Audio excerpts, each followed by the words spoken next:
Hello, thank you so much for joining us yet again. We have another great panel, great lineup here. As you can see, this panel is called Startup Scaling Iowa. We have some great people here from small business owners, people who are looking to start scaling their business, taking it to the next level, getting to the next step. What goes into that? What should you be thinking about? What are some mistakes that you should be avoiding, and having some great conversation. I'm here with my good friend Mike, who's going to be hosting this with us. I look forward to it. Mike, take it away.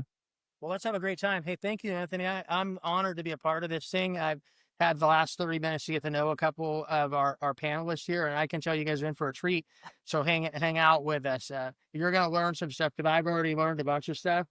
And these are amazing entrepreneurs that are going to teach you some of the stuffs that take you all the way from sweat equity to ready to scale. So it's going to be an exciting hour we're going to spend here. So my name is Michael Owen. I am the CEO and founder of Michael Owen Speaks. So what I do for a living is run my mouth. And that's what I'm going to try to do the least of for the next hour, is let these guys do the talking. So we'll go ahead and we're going to start right over here on the couch. We'll just work our way around. Let's share with the audience just who you are, what your background is, what little town in Iowa you're from, and give them kind of a 2-minute elevator pitch. Awesome. Well, I'm Chelsea Bissen. I am the co-owner of I Saw the Sign. You will not forget that name. So that's a great business name there. That's a good name. That's a good name. Yeah, absolutely. So Carroll, Iowa. I Saw the Sign is a signage, apparel, promotional items business. Personally, I'm really passionate about growing the next entrepreneur, the next generation of entrepreneurs. And that comes from being in 10 years of education prior to being an entrepreneur. So I taught high school business for a decade and didn't feel like I wanted to be that teacher writing on the board, take a quiz, take a test, write some more on the board. And so I said, well, why don't we just all figure it out together? Let's start a school business. And so I started the Tiger Vision program at Carroll, and that is kind of known over the state for being one of the first schools that started live streaming games. This was pre-COVID, when no one live streamed anything. Right. We didn't really have anything to sell. So I said, well, let's just sell school spirit, and we'll just, get kids to games, and we'll do all the things. And in doing that, I started working with this business, I Saw the Sign. And I said, well, maybe now that we're into it a little bit, why don't we sell some apparel and get everybody in orange and black in our community? And so I worked with Danae, my now business partner. I'm married to an athletic director and had 3 small kids. And man, that's a crazy time right there when you're a busy mom. And so I said, Danae, this is crazy, but I might quit my job. I said, would you ever hire me?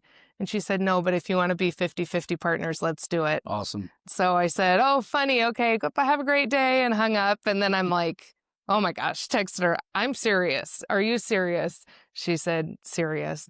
It wasn't maybe quite that quick, but we went through it and had a great last 3 years being at I Saw the Sign. That is an amazing story. And I'll tell you, it makes me think.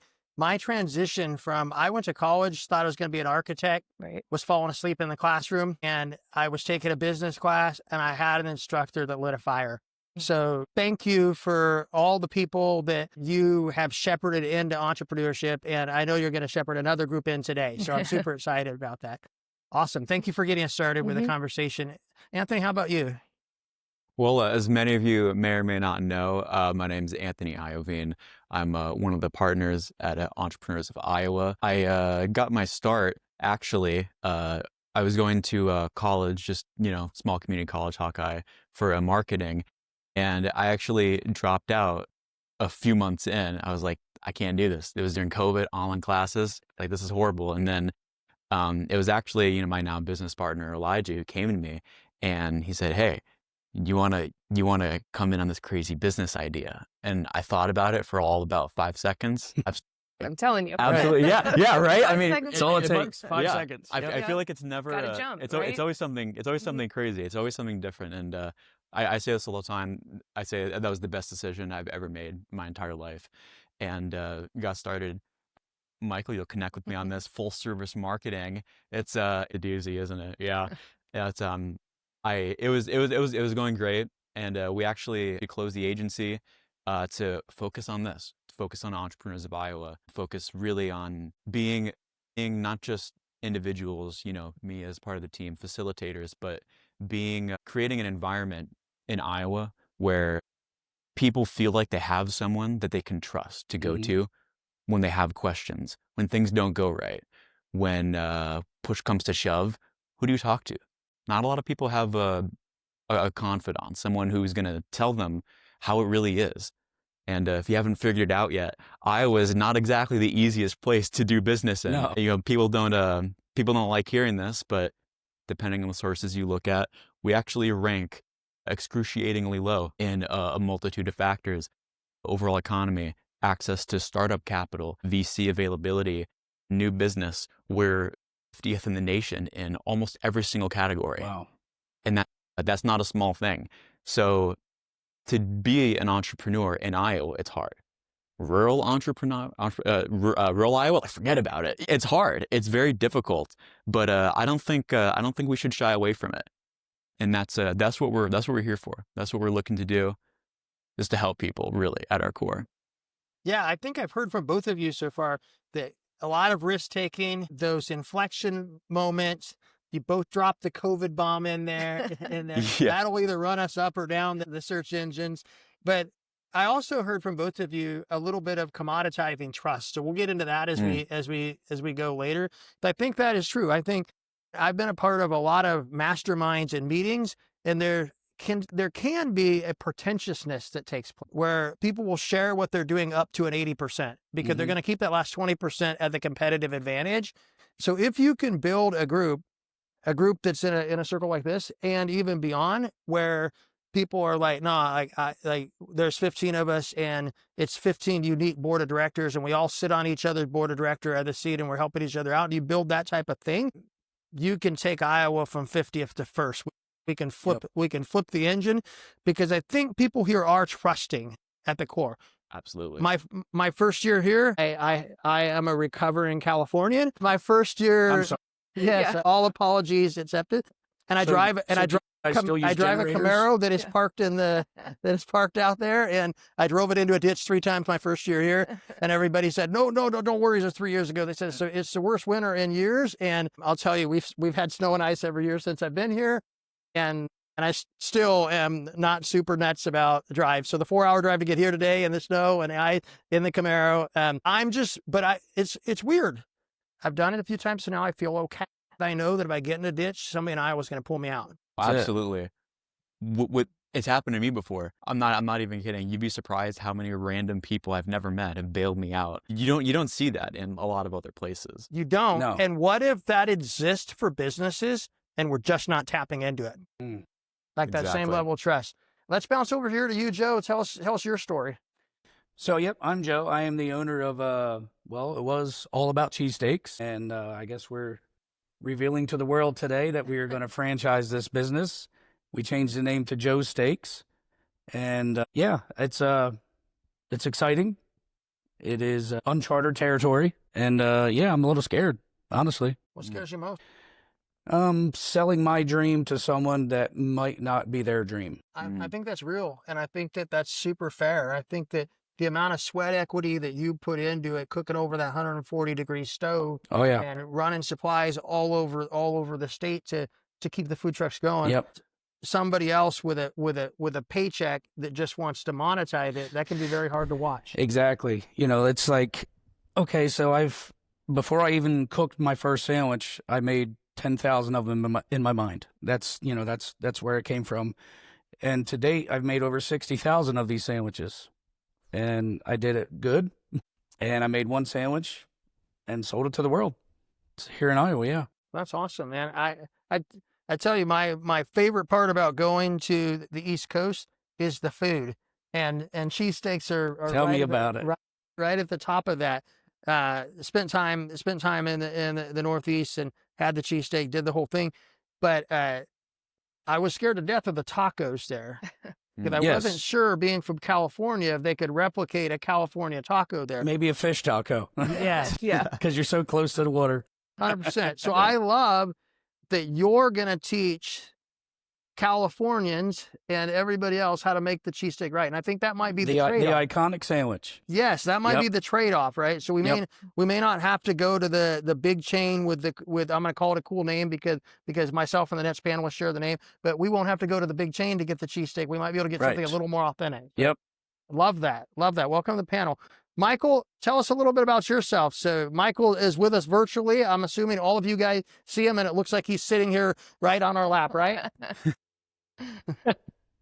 Yes, my name is Michael Lewis. I'm the lead mad scientist over here at Lewis Marketing, which is a digital marketing agency based in Orange City, Iowa. I say mad scientist because I've been called mad scientist many times with what we do in the online space. To give kind of a taste of my background, I went from small town Iowa and now I live in small city Iowa. I started in the digital marketing realm in 2014. I have experience in radio and television as well with the traditional advertising. And then when 2014 came along and more businesses were starting to pick up on it, I'm kind of a geek nerd in a sense. So I really, embraced the digital side and learned the ins and outs of what was really needed. And then fast forward to 2020 when the whole country just shut down for a time. And if you're a small business owner and you shut down, the only thing you can really do is have a website. And if you didn't have a website at that time, you're going, I don't know where to go with it. So you go online and find a cheap website for $250 from Pakistan or India. And then you go, okay, this is where I'm going to take my website online. Then come to find out it's not working properly. Customer service doesn't know what Iowa is all about. And if you're a small mom and pop shop, you may not have the capital to hire a marketing person in general or enough work to warrant having that person. So many times the small business owners will end up wearing their own hats and doing multiple things, whereas the marketing will be put on the back burner. So fast forward a little to 2017, my wife and I moved up from Sioux City at the time. We moved up north to Orange City. We absolutely fell in love with the community, but I live in a town called Orange City, Iowa. It is very Dutch, and if you know who the Dutch are, they have a hard time spending money, which means having a startup in a community that doesn't like spending money is very difficult. So you became a value expert. So you had to articulate value at the highest level to get any money at all. Yes. And the thing about the digital side is that people believe you need to have really deep pockets in order to do anything effectively online. And that's simply not the case. You just need to know what to do and when to do it and how to do it without losing money. And so in my instance, I'm hitting the ground running from day one, calling people, meeting up with them face to face, trying to have that communication with them. I'm in the same boat as many of you going, do I start a business? I've never started a business before. Thankfully, I have a loving wife that supports me, and she said, you know what? You don't know what you're doing, but you're going to find out, and I'm giving you the green light to do that. Since she gave me the green light, kind of had to start a business. So in May of 2023, started Lewis Marketing up, and from there we've slowly grown year over year, and we hired full-time employees this past summer, started to bring more of that in-house, and it's been a blessing so much to do what we love to do. This isn't a job for me. I see it as getting paid to do a hobby, and I seemingly am very good at it. So we take the power that comes with the digital side and bring that personalized guiding touch that a lot of businesses are looking for, because they don't want to deal with queues or, you submit a question, you don't hear back for another 3 to 5 business days. It's you have my phone number, call me, text me. Let's jump on a phone call and figure out the problems and get it done right now. Awesome. Thank you. And audience, I hope that you've enjoyed meeting each of the panelists, and we're going to dig into their background a little bit here. And we heard COVID come up a bunch. So I'm just going to address that. That is an obstacle. It is an obstacle that maybe we didn't invite, right? We didn't go run a Spartan course and we're like, okay, I expect this thing to happen today. We found this obstacle, it was dropped in our lap. We all woke up and a basketball star said he got sick from another basketball star. And the next thing we knew is we're clothing like crazy. At the time when that happened, I was working in the fitness industry in California, and they said, hey, you can catch this thing if you're not hygienic, if you're hot, you're sweaty, and you breathe hard. And I was working at a place where that's all people did was get hot, sweaty, and breathe hard, and they may or may not have been clean. So every day we woke up hoping that our governor would tell us that we could open our buildings again. And there was that moment of crisis that was taking on. It's like, what are we going to do? And I was leading 11 health clubs and about 1,000 fitness professionals. But what impressed me most looking back at that time is very similar to the stories that each of you are sharing, is how people very quickly figured out what we're doing right now, sitting at home, isn't the answer. We're going to have to do something else. And all of a sudden, where health and fitness had begun 40 years earlier, it was there again. Garage gyms were cool. And people started working out in their garage and trying to figure out how to monetize that, trying to do what you said, Michael, trying to take their hobby, which was their job last week, and now it's their hobby again. And how do I pay my bills with this thing? And just so you know, the IRS defines it. When does it move from a hobby to a company? The day you make 1 cent of profit, because up to that point, you're running a hobby. You're a negative on them. So you've transitioned, my friend, and each of you have. You guys are doing amazing work. So what I'd like to do is we'll go around the room again, and we'll reverse the order. This time we'll start with you, Michael. Something other than COVID. Tell us about the biggest unknown, the obstacle that you faced. You're like, well, I didn't see that coming. And it just kind of caught you off guard, and just kind of take us through quickly what it was and how you overcame it. Because I think for the entrepreneurs and the wantrepreneurs that are out there watching, I just want you to know it doesn't go perfect for anybody. Every one of us sitting here is sitting here because we got punched, we hit the canvas, and we got back up. So we're going to tell you some get back up stories. So we'll start with you, Michael. How much time do I have? You've hit the canvas a few times. Yeah. So I think the first thing was, obviously, if you're looking to start a business, you go, I don't have thousands of dollars in my pocket, so I need to find a grant or something to help me kind of kickstart things. There's a small business administration group in Iowa that is phenomenal with grants and helping those who need the grants. But unfortunately, I didn't check off enough boxes to meet some of those. So I was like, okay, well, where am I going to go now? And thankfully, I was able to reach out to my wife, and I own a house. And so I was able to reach out to our loan officer there. And I said, hey, we want to start this business. Can I get a line of credit somehow? And he said, all right, come on in and we'll discuss. And thankfully, it was just a few blocks away, and I know him, he knows me. And that's really what it mattered to me, is having that connection with the people that I'm doing business with. So I was able to finally meet with him and get that line of credit, which really helped me out there. The next problem was how many different insurance policies you actually need for being a business owner. Never really understood that. I went to college, but I went to college to be a journalist and not to run a business. And so I'm almost graduating from the school of hard knocks, because every day I'm learning something new. You learn from it, you adjust, and you move on, and you get that much better. As a business owner, what I keep on remembering and reminding myself is, you're okay if you mess up once, don't do it again. So it's going to be a learning curve. What you come up with in a year, you'll never in a million years, go, this is the object I'm going to be having to go up against. You're going to come up with obstacles, just hit them face on, do the best thing that you can do for your business, and you're going to come out on top for it every day, every time.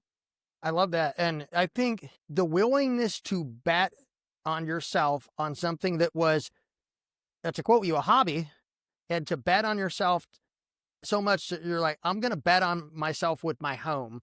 And I think that we don't think enough about that is how we get a loan officer to bet on us. Like, well, if you're willing to bet on yourselves, what are you collateralizing? What are you putting up other than just your sweat? What are you willing to lose? You're like, I love to eat and live indoors, but I'm willing to potentially sacrifice this because I believe in this thing. That's a really big deal. So So that is a big swing. You took that big swing, and if somebody came to me with that big swing, I would want to leverage them too. So to the audience out there, I think you have to, if you're thinking to yourself, how do I get somebody else to bet on me? You better be willing to bet on yourself first. So 100%. awesome, great Yep. job. So what obstacle, hurdles, things have you overcome? And I love that you tied in the resources that you use to help, Michael. So maybe we follow that. Sure. We're going to address the elephant in the room. We have a matching sport coat. Yeah. I'm glad someone said it. Yes, we have a matching sport coat. And they're both from JCPenney. Shout out to JCPenney. Wow. They're still surviving. I think my shoulders are a little wider though. Okay, so here I am, right? It's COVID. We're not talking about COVID, but we are. And I am driving a dump truck, bouncing down, bouncing. Called the food truck company and said, "Hey, how much money do you need to build me a trailer?" They said, "We need $1,000. We'll build it for you." So I called my brother, said, "Hey, can you PayPal me $1,000 so I can get this thing going? Because I'm tired of driving a dump truck. I'm tired of working 10, 12 hours a day, not fulfilling my own destiny, not fulfilling my own dreams." And yeah, that's what I did. And that's how the food truck got started. I love that. So again, I think one of the hardest things to do is ask. Is to ask a Yep. question. I think you can get Right. anything you want in life if you ask. You may have to ask more times than you're comfortable with, but if you go ask the question, you can get anything you want. And so you asked, how can you build this truck? Yep. And then you went to your brother and you asked for money. I think a lot of people's dreams get stuck right there because they won't make that ask. Right. So it's I that, think it's Tim that McGraw courageous. has a song, "Humble and Kind." That's right. You got to be humble. You got to be humble Amen, enough brother. to ask. Love Be that. humble enough to ask for help. Gosh, there's been a lot of them, so I could use some time too, like you said. But no, I think my biggest thing that I can think of when we're talking about this is you do sometimes as an entrepreneur feel like you are by yourself. And I mean, if a business partner or someone who's done it for 10 years, and there was this point in time when it's like, okay, we have these questions, but who do you ask and how do you go about doing that? And are you making, I'm a mom too. That's important to me. I'm, all these different things, not just a business owner, not just an entrepreneur. And I said, like, you have to jump. And so what I did was jump into the Goldman Sachs 10,000 Small Business Program. And that aligned me with 30 other entrepreneurs who are just like me, having the exact same issues that I was having that seemed so huge at the time. And you're going, yeah, but I think I just need to talk this through with someone. And so, we had our printer go down. It was the first time in the history of the company that had ever done these printers, that it had ever gone down and they couldn't fix it. And we were down for 60 days. Yeah. And that's, as a young entrepreneur, that is a huge, huge problem. And I think if I would have had this group of entrepreneurs there with me during that time and with my business partner, it would have been a whole different situation and different story. And part of it is, though, yeah, you do get back up. One of my LLCs is called FIO, and it's just figure it out. And that's Nice. that's I what love we've that. called our entire company. Because we just have to figure it out. You said the School of Hard Knocks. My business partner says she went through YouTube University. Right. It is like being able to ask and being able to go and say, I don't know this, but I'm not going to quit. I mean, I'm way too competitive to quit, but I want to learn and I want to be here and I want to surround myself with people like you and learn, what do you got going on? And so Absolutely. I think if you are willing to jump, as someone who's, like you said, a wantrepreneur, someone who's wanting to maybe try it, you have to take the jump. I had a very stable diapers job that was great. I liked teaching. And I just didn't quite feel like my whole self was, I don't know. I just felt a little pull for something else. And if I wouldn't have jumped, I wouldn't be here today. So That's right. got to jump.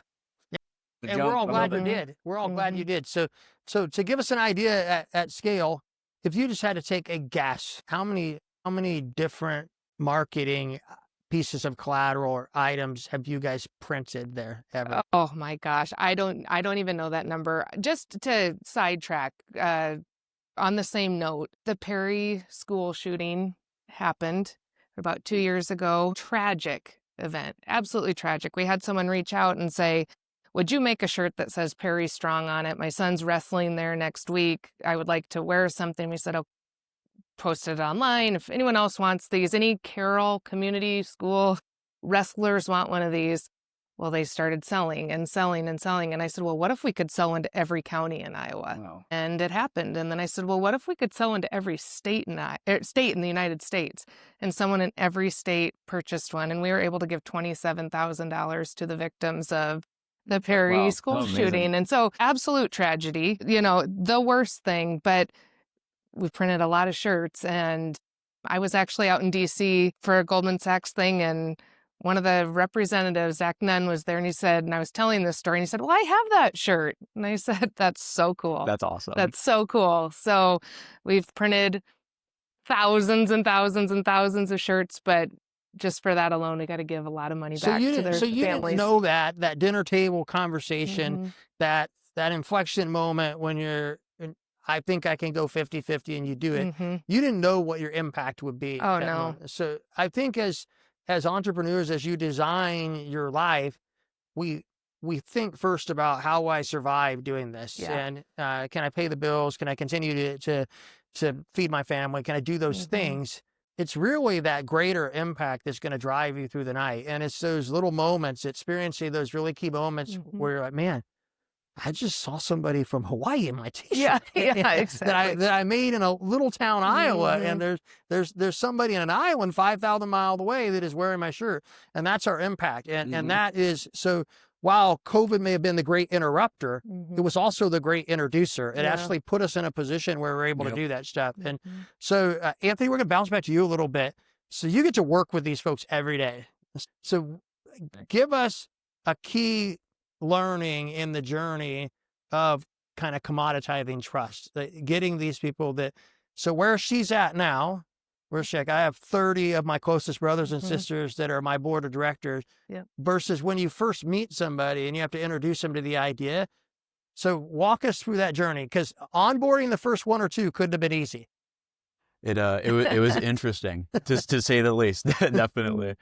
Yeah. Well, I'm a very big believer in give before you get. Not a lot of people say that they are, but uh, I love giving something of value to people, and this is really what the heart of entrepreneurship is giving something away to people in exchange for value. I say this all the time. I'm stealing this from a great business mind, a media influencer, Alex Ramosi.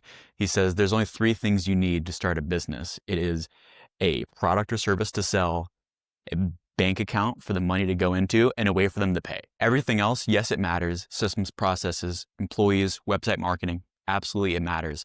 But at its core, the barrier to entry is very little. And when I meet with people at various stages, I mean, there are companies that are doing hundreds of thousands or millions in ARR, and there are people who are completely pre-revenue, and both are fine. And by the way, I'll touch back on something you said. YouTube University, I love it. I am almost completely self-taught. I also love another thing you said is FIO, figure it out. You would not believe the amount of times where someone is like, "Hey, can you do this?" I don't know how to do that. It's like, Yes. well, you figure it It's out. like- Yeah. You, especially you, Michael, in marketing, it's like, especially when you're learning, it's, hey, can you do this? Sure, I can. And then you go and you Sure. figure it out, right?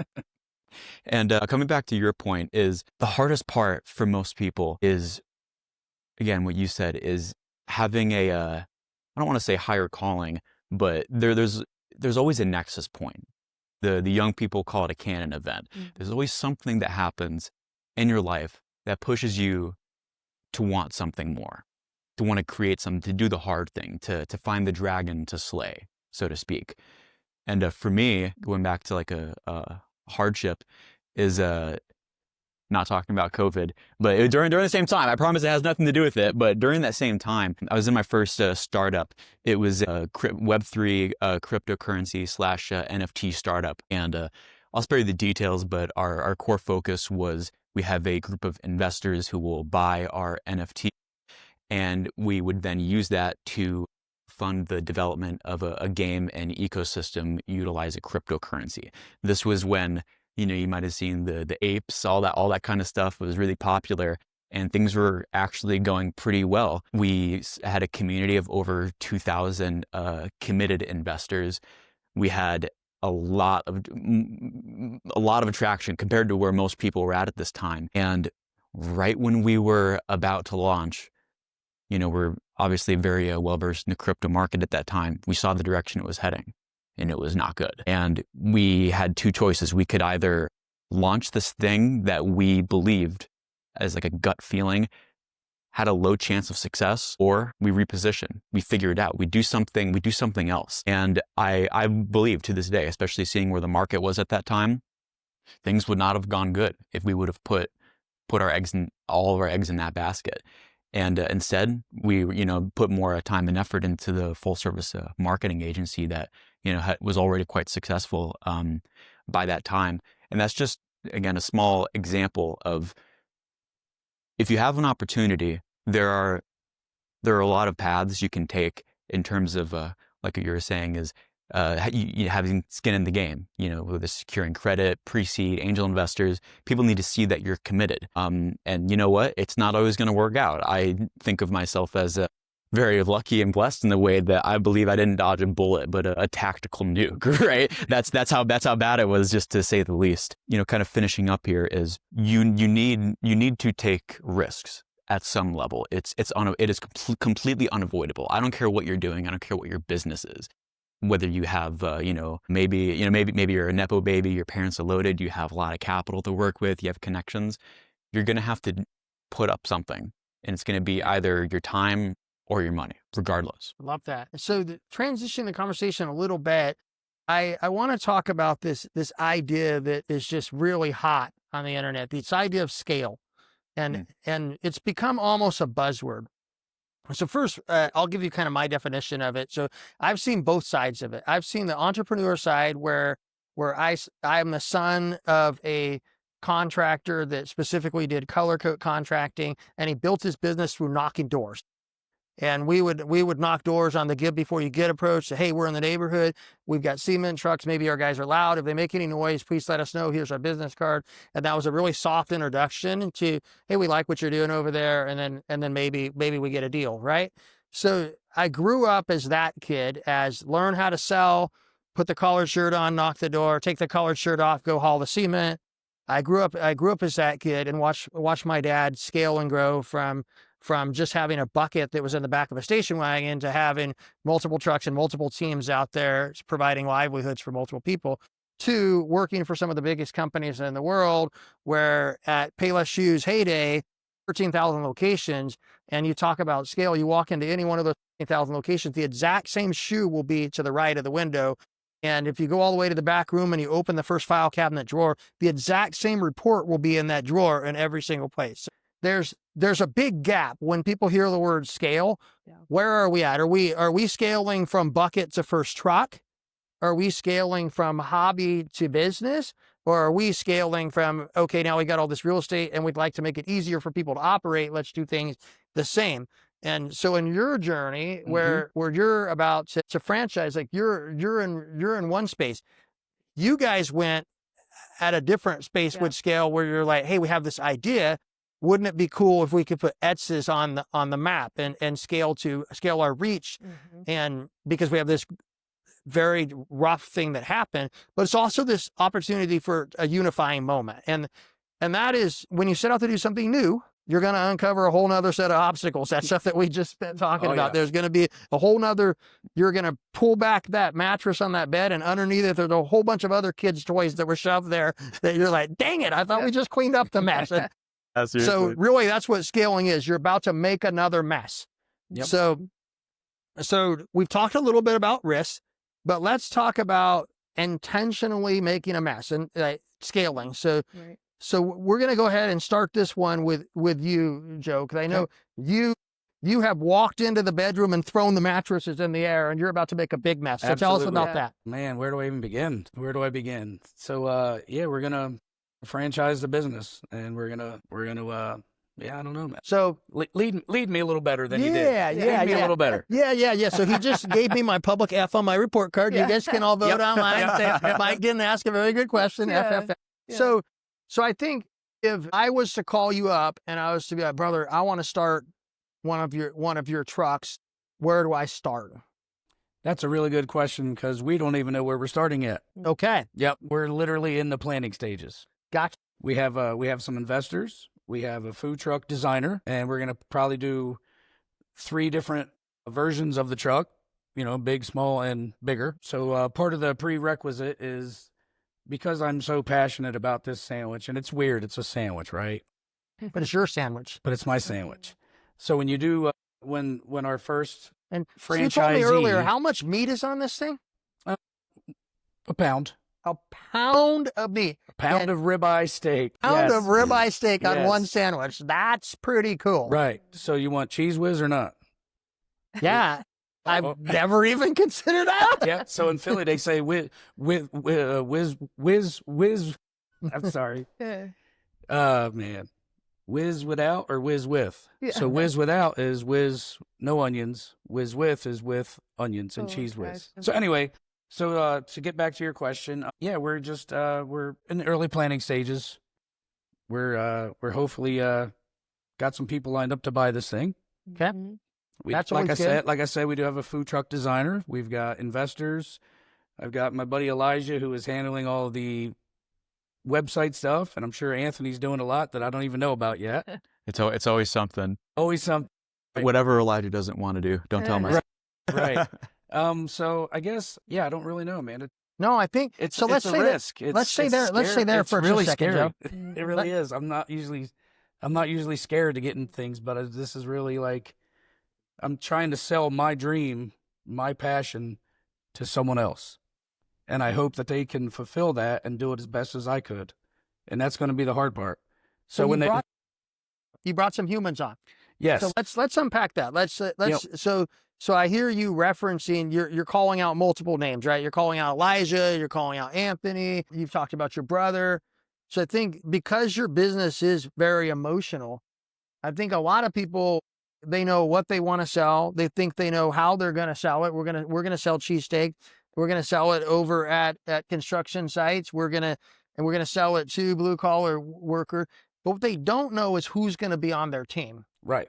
And too many people put that off to the end. So you kind of, I think you undersold yourself where you said that, hey, we're just getting started. I don't think you're getting started, brother. I think you're building a dynamic team. So tell people out there that are watching how you decide something you're this passionate about. You put this many hours of sweat equity and you've made 60,000 of these darn sandwiches. So how do you decide who's allowed to be on the squad?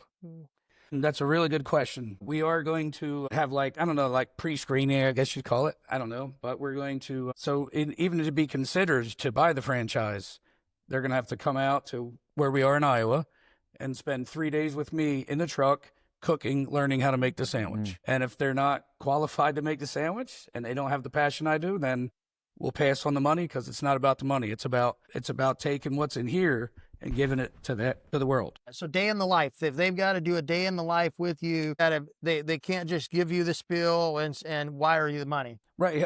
$300,000 for your business. No, you're going to have to come show me you can make the sandwich the way that I make it. Love that. Because I've had people from Philly. So Ragbri, right? You heard of Ragbri? Yeah. So we had our food truck at Ragbri in Mason City and Charles City. And they said, oh, all about cheesesteaks. Well, we're from Philly. We got to try this. And they came to our truck 3 times in 2 days because they said, this is actually the real deal. So, I mean, we're selling the real deal. We're selling the passion. We're selling the drive.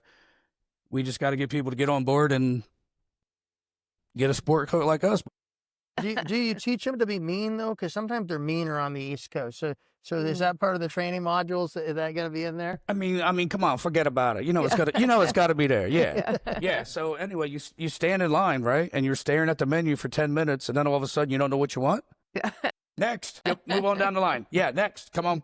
Yes. I can't make it quicker than you can take it, so you got to go. So Anthony being pulled out of the ditch with Iowa Nice doesn't work with a Philly food truck. I was about to say the same thing. Good luck trying to bring that to Iowa people. They almost get sometimes people when I was in a restaurant, they would look at me like a certain way, because I do have that New Jersey kind of whatever you want to call it.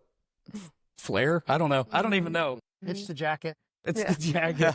But yeah, so you got to be a little mean. You got to be a little aggressive, but you also have to be kind. You also have to realize that people are spending their hard-earned money, which the government's taking 30% of, right, of our taxes. So they're spending their hard-earned money to buy a sandwich.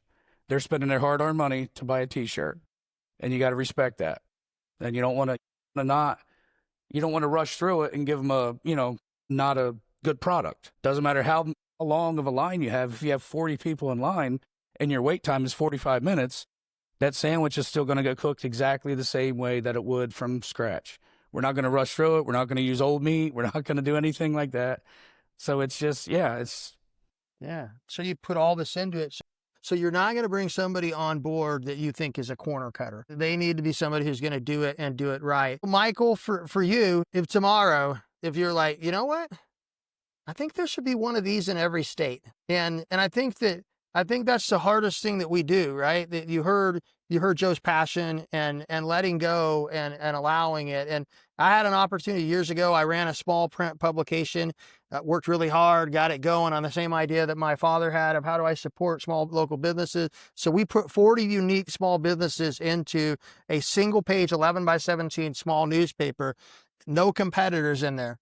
And we put it out in restaurants, just like your food truck. We put it out there, and it did amazing. And we put it all over Central California. And my wife and I grew this thing out of a little home printer to 20 plus different little city municipalities around us. Like, we think we could take this big. And so instantly I went out and I thought, I know a place where you can sell a bunch of stuff really fast. Licensee for sale on eBay. There you go. And I had a little package in a box, and man, did I open a can of worms. It didn't work quite as good. And I had a bunch of people calling me, asking me how to manipulate templates and all kinds of stuff. I just went. So I love that you're thinking it through a little better, because you won't be getting the 2 a.m. phone calls that I got on how do I get this business card scanned in here better. But on that same note, part of the franchise will be they have full access to me, 100%. If they want me to come out to do their first couple events, I'll fly out wherever they are, drive out, and hop in the truck with them and just show them how to do it. Awesome. You cannot place a value on that. Michael, let's come to you. So let's talk about if you were to, like, when you think about scale, what's next for you? What is the next step in the business for you? Yeah, so we hired our first full-time employee during the summer, and he's doing more of our software development and whatnot. So I have, as a business owner, and we all probably have one, I created a 5 and 10-year game plan.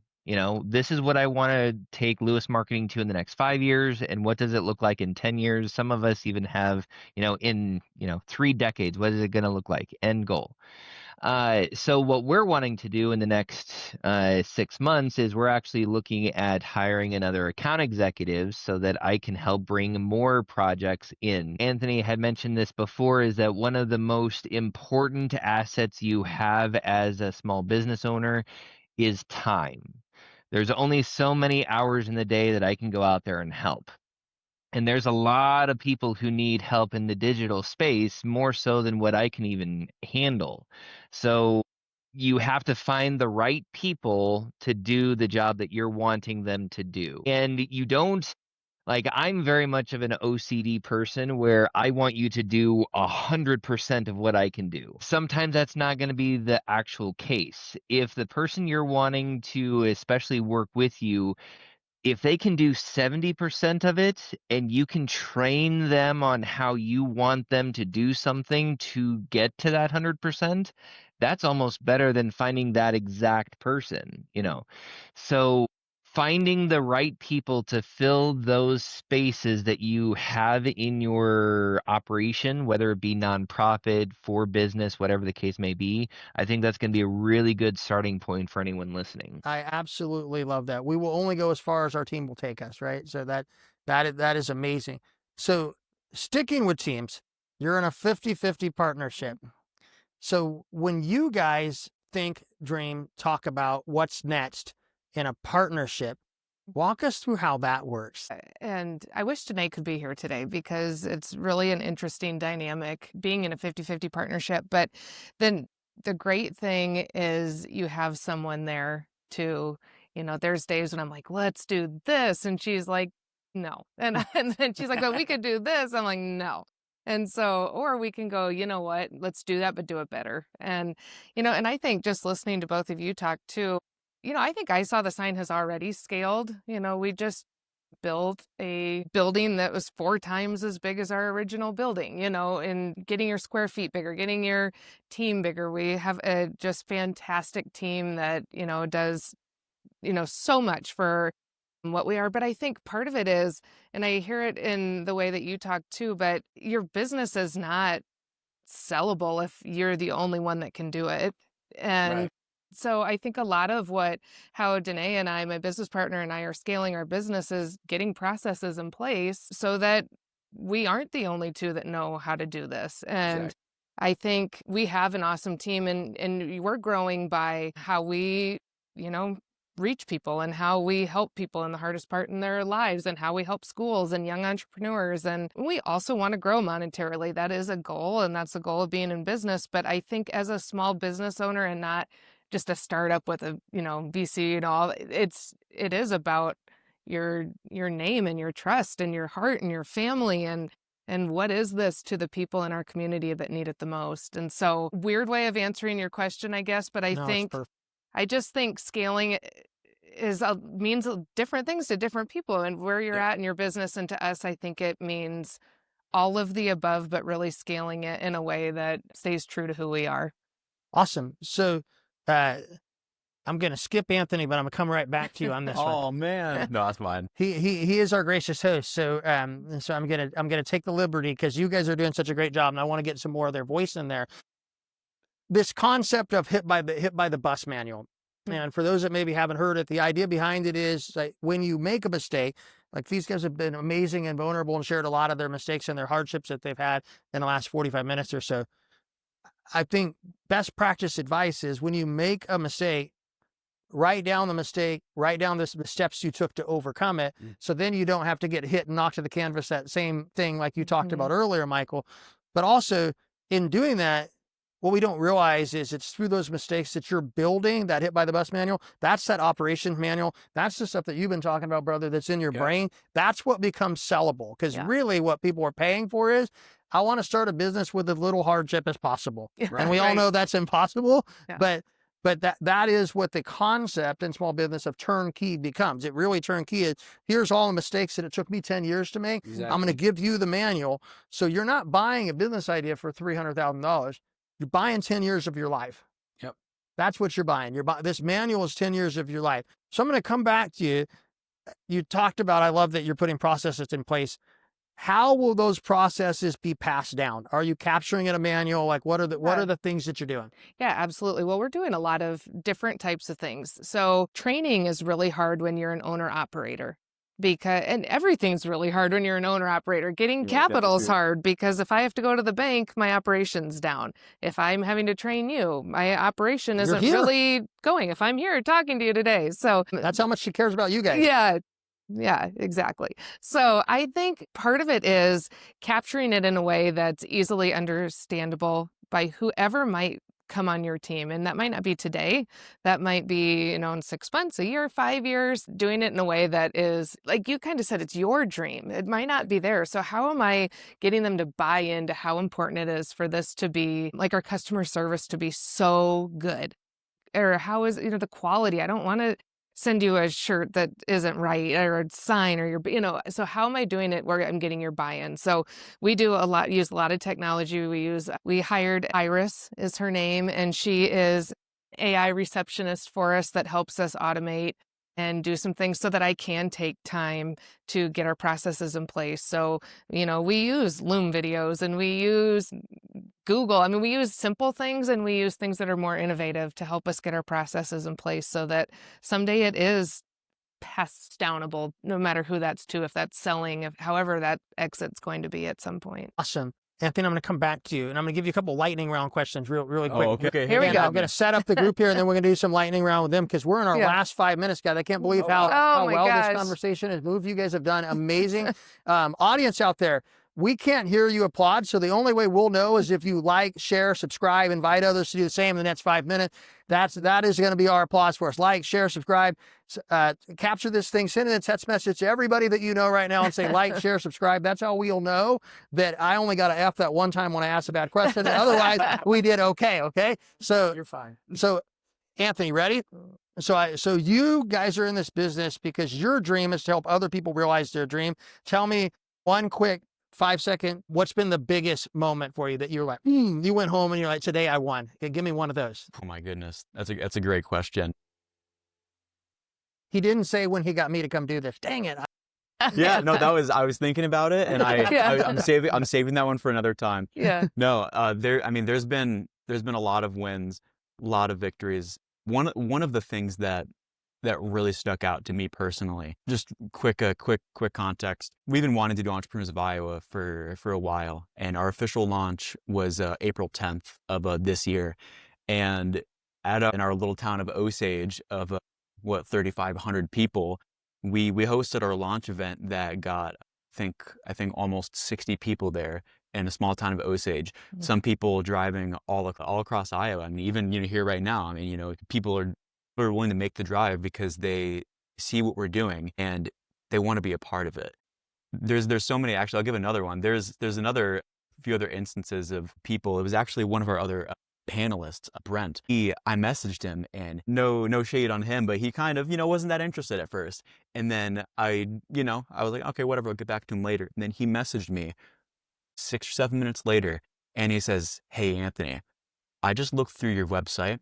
I read about you a little bit, and I changed my mind. I want to be a part of this." He saw value.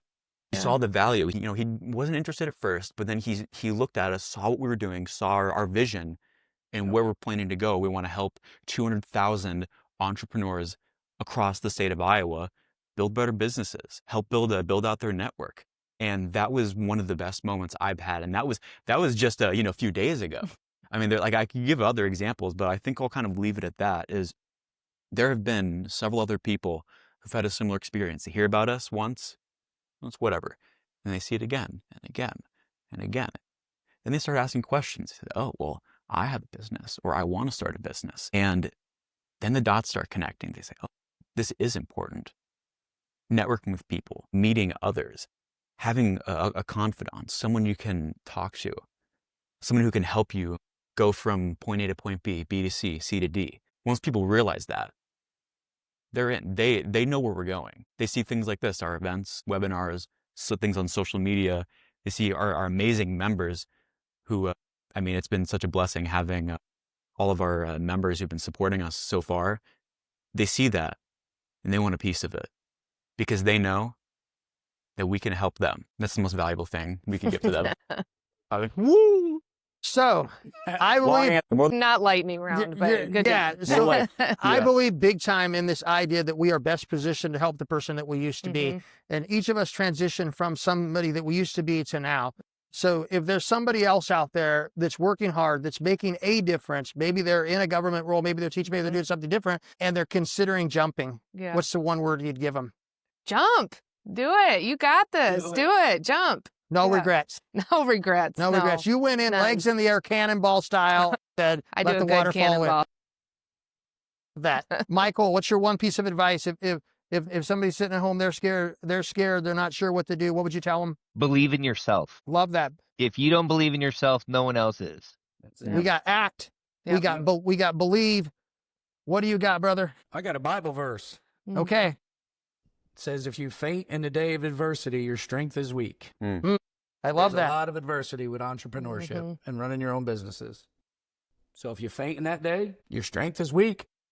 It's not for the faint of heart. No. It's not for the faint of heart. But what I can tell you is these are real people little towns, maybe even cities now, Michael, that are making an impact that is felt. I mean, people are going to be enjoying your sandwiches all over, brother. This audience is massive. You're changing people's dreams through the marketing that you're doing. You're doing an amazing thing. And you've got shirts in every state. There you That go. is pretty freaking awesome, guys.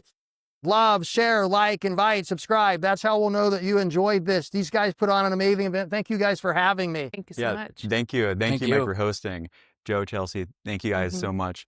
Michael as well, here with us in spirit, virtually through the machine. Yeah, thank you so much, everyone, for being here with us today. We're going to take a break, and then we're going to come back with another panel. It's going to be really big, very exciting. We're going to have some very, very special guests. Look forward to it. We'll see you then.